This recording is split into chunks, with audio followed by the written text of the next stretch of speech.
The scariest word in the economy could be back, and that is stagflation. What exactly is it? Why is it so frightening? And how could Trump be causing it? It is a combination of two words. That's right, we are doing an economics course and an English course as well.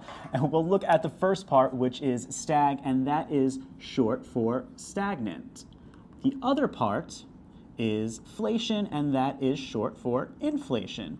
However, stagflation is not the same as inflation. Stagflation is when there is high inflation, slow or stagnant GDP growth, and high unemployment. Now you take all those arrows together, and what do you get? You get a frown face. It's not good for the economy. And the reason why this is so frightening is that it could last longer than inflation, and it's harder to get out of. The Fed traditionally will try to fix one of these areas in hopes that the others will follow suit, but sometimes there can be an unintentional snowball effect. And let me explain to you what I mean. So let's take the issue of inflation. Now, typically, to slow that down, the Fed will increase interest rates. But because of increasing interest rates, that means the cost of borrowing money is going up as well. As a result of that, companies and businesses are going to look to cut expenses, and that means they're not going to be hiring people, so the unemployment rate is going to stay high. You see, this becomes a cycle, and it's kind of hard to get out of. Stagflation has hit the US before in the 1970s and 80s, and it was during the oil crisis, which caused oil prices to skyrocket. But what about today? Well, Trump is fueling fears of stagnation because of his favorite word,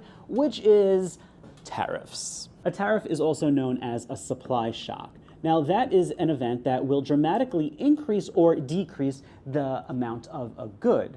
Now, the tariffs that we have imposed on Canada, Mexico, and China will increase the cost of raw materials, which could also lead to stagflation. Now, even though some of those tariffs have been temporarily paused, it just really causes instability in the market. Outside the rise of prices, hiring has slowed down to its smallest level gains since July 2024. According to a report from ADP last month, in February 2025, 77,000 people were hired in the private sector. However, another report shows that this same month, 172,000 jobs were cut by companies, and that's the highest number since February 2009. And looking at economic growth, the Atlanta Fed said that the U.S. is on track to have a negative GDP growth in the first quarter of 2025, down 1.5%. Now, while this could level out by the end of March, it could also show that there's a slowdown. These three factors together means that we could be hearing the word stagflation a little more.